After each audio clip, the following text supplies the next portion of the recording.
Bora falar de futebol, bora falar da vitória do Palmeiras sobre a Portuguesa 2-0, alguns aspectos positivos, alguns aspectos interessantes para analisar de mudança tática de um tempo para o outro e também alguns aspectos interessantes de peças específicas, ruins e boas. Bom, antes de falar sobre os assuntos do vídeo, claro, se você não me conhece, vou me apresentar, meu nome é Rodrigo Fragoso, eu sou setorista do Palmeiras na TNT Sports e também faço análises nas minhas redes sociais. Se você não é um inscrito, inscreva-se, já deixa o seu like para dar aquela moral também para o trabalho. E ao final do vídeo, deixa um comentário que eu vou ficar muito contente. Um valeu demais, seja membro do canal, enfim, vou ficar muito feliz. Combinado? Bora falar sobre o assunto do vídeo, essa vitória do Palmeiras por 2-0 sobre a Portuguesa. E um Palmeiras que suou para conquistar essa vitória. Apesar do placar, 2-0, vale destacar que precisou colocar a equipe titular em campo, precisou fazer modificações para ampliar o placar, e a gente vai falar também de peças que entraram bem, de peças que merecem atenção, enfim. Para começar, movimento diferente logo na saída, né? Muita gente imaginava que o Abel Ferreira, inclusive, pouparia o Endrick por estar pendurado e ter um choque-rei pela frente. Não, ele não fez isso. O Abel Ferreira optou por colocar o que tinha de melhor em campo. Mais do que isso, fez uma modificação para colocar em campo um teste que já havia sido realizado contra o Santo André, havia funcionado, e foi colocado em prática contra a Portuguesa. Rios saiu da equipe, Caio Paulista entrou no time e Piquerez se tornou o terceiro homem da saída de três, daquela linha de construção, soltando o Marcos Rocha pela direita. E aí o Palmeiras ficou diferente. Um Palmeiras num 3-4-1-2, para a galera entender. Linha de três na construção. Tinha o Piquerez pelo lado esquerdo, construindo lá da primeira linha, o Murilo centralizado e o Luan aberto pela direita, nessa linha de três inicial. Mais à frente, Aníbal e Zé Rafael compunham a dupla de volantes para auxiliar nessa construção, tendo Marcos Rocha aberto pelo lado direito, Piquerez, ou melhor, Caio Paulista aberto pelo lado esquerdo e o Veiga se aproximando da dupla de ataque, Endrick e Flaco Lopes. No primeiro tempo, esse miolo de ataque ele ficou muito preso no corredor central e o Palmeiras girou a bola demais sem conseguir furar esse bloqueio, porque a Portuguesa fechava no 5-4-1 o corredor central. Então aquela área onde as finalizações acontecem, meia-lua, grande área, entrada da área, estava muito protegida, estava muito congestionado. O Palmeiras girava para buscar o Rocha. Não havia também uma aproximação, por exemplo, do Endrick caindo pela direita, e aí o Rocha girava de volta para a zaga. Os três giravam a bola para o Caio recebia, não tinha muita aproximação do Flaco, ficava mais por ali, ele não tinha um passe à frente, o Piquerez não ultrapassava, ele voltava a bola. E o Palmeiras girou muito essa bola no gramado do Canindé, com uma Portuguesa fechada buscando o contragolpe. E com isso o primeiro tempo ficou bastante moroso e com pouca criatividade. Na segunda etapa, o técnico Abel Ferreira resolveu mudar um pouquinho a estratégia. E o que ele fez? Ele tirou o Endrick, por exemplo, ali do miolo do corredor central, onde está congestionado, e abriu o Endrick para a direita. Por quê? Porque antes ele tinha dois alas que, primeiro, tinha o Rocha pela direita, segundo, o Caio Paulista, que é um lateral esquerdo de origem, embora tenha característica de ponta. E aí, ou melhor, ao contrário, né? Hoje está muito mais habituado a jogar na lateral esquerda, muito mais acostumado a ser um lateral do que propriamente um jogador de construção ofensiva, como um driblador, como aquele cara do mano a mano. Ele colocou o Endrick para ser um cara de mano a mano fora daquele congestionamento que tinha por dentro da Portuguesa, justamente para tentar atrair essa linha de 5 e bagunçar aquele espaço.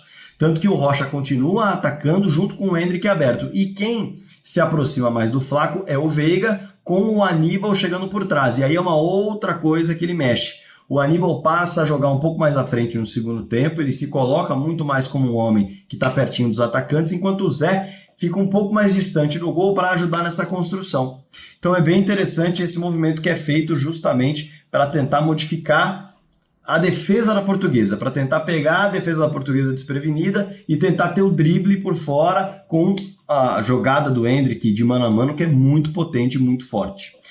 Não deu para ver exatamente os efeitos específicos, digamos, do 11 contra 11 dessa estratégia, porque com 10 minutos do segundo tempo, o Vitor Andrade foi expulso, dando um pisão no Luan. E claro que isso muda a história do jogo, como o próprio Abel disse na entrevista coletiva, quando você tem um a mais em campo, sendo um time ofensivo, naturalmente as coisas ficam mais fáceis. Embora em algumas circunstâncias, quando o adversário tem uma defesa muito bem estruturada e muito forte, em algumas ocasiões esse adversário abdica completamente de atacar, foca todo o seu esforço na defesa e, por ser uma defesa forte, complica demais a construção ofensiva do adversário. Não era o caso diante da Portuguesa, que é uma defesa frágil, e já vinha pensando só em se defender desde o começo do jogo, com pouquíssimas escapadas, buscando a profundidade.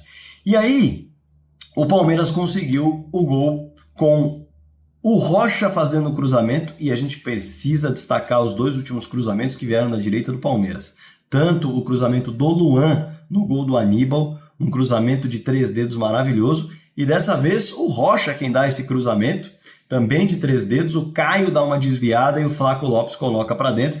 O Rocha não vai contar como assistência, creio eu, porque tem o desvio do Caio, mas é mais um passe, mais um cruzamento dele que gera um gol. Ele já tem 5 assistências na temporada, vai para a 6ª, e o Flaco vai para 7 gols na temporada, um número impressionante. Tem 8 na temporada passada, já vai para 7 agora, é realmente um número fantástico e com a cabeçada em dia, né? Afiada. Dá para destacar que essa jogada já é uma jogada que psicologicamente vai abalar todo adversário. Quando o Palmeiras começar a acertar bolas na área ao longo de um jogo, os adversários vão se preocupar muito com o Flaco, porque é impressionante como ele tem sido preciso nas cabeçadas, um quê de Verratti, a gente pode dizer assim, do Vasco da Gama, que também é um cara muito preciso na bola aérea. E aí o Palmeiras abriu o placar, evidentemente que relaxa um pouco mais a equipe, e aí algumas peças entraram e a gente tem que falar dessas peças. Primeiro, o Lázaro entrou no lugar do Caio.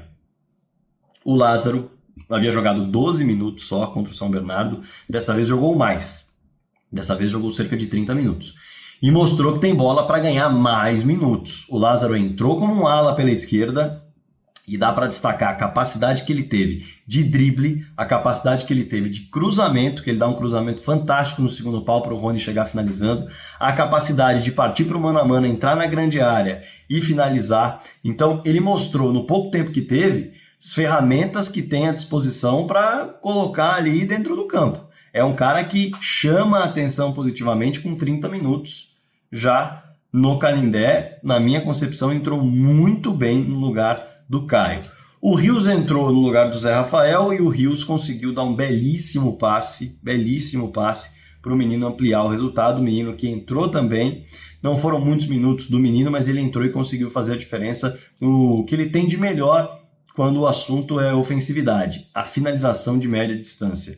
Colocou essa arma para jogo e colocou a bola na rede para fazer o segundo gol. Breno Lopes entrou pouco tempo também no lugar do Veiga, assim como o menino, e acabou trabalhando muito mais para desconstruir do que para construir.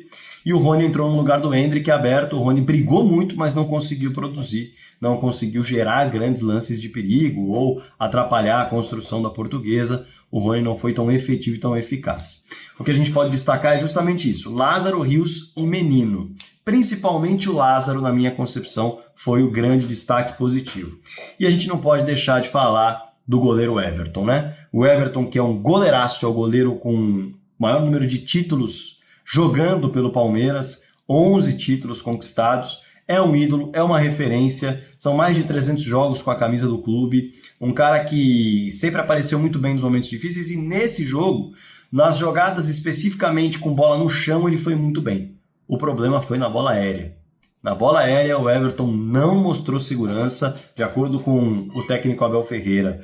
É um desafio que ele tem colocado para o Everton de se expor um pouco mais para tentar sair em direção à bola, nos cruzamentos que vêm, nas ligações diretas que acontecem, para tentar impedir, travar, usar a mão, mas ele não tem encaixado tempo de bola, sofreu, conseguiu salvar, é bem verdade, por exemplo, uma falha que ele cometeu no primeiro tempo de encaixe de saída de bola, mas o tempo de bola mesmo não tá legal do Everton. No mano a mano, naquela jogada com ele enchendo o gol, como o goleiro costuma fazer, ele continua muito bem. É preciso encaixar, acho que tem uma questão mental aí, tem um componente psicológico pesando nesse início de temporada em relação à exposição que ele teve principalmente no jogo contra o Corinthians, não via bem e aí acabou falhando na falta do Garro, mas na minha concepção não vive uma boa fase o Everton.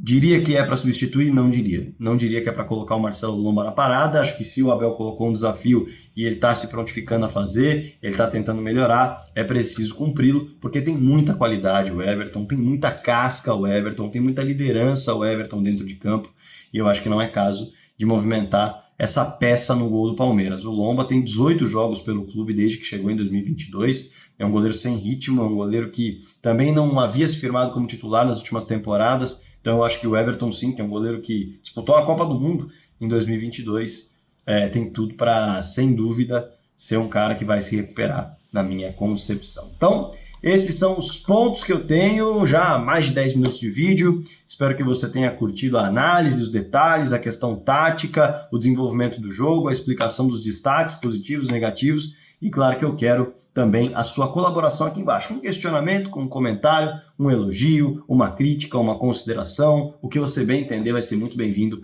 aqui embaixo. Show? Espalhe o vídeo também, compartilha com a galera, que a galera certamente vai gostar, deixa o like, não se esqueça, inscreva-se se não é inscrito, pode mandar um valeu demais que eu fico contente e seja membro do canal, que eu também vou ficar muito feliz. Bora falar de futebol!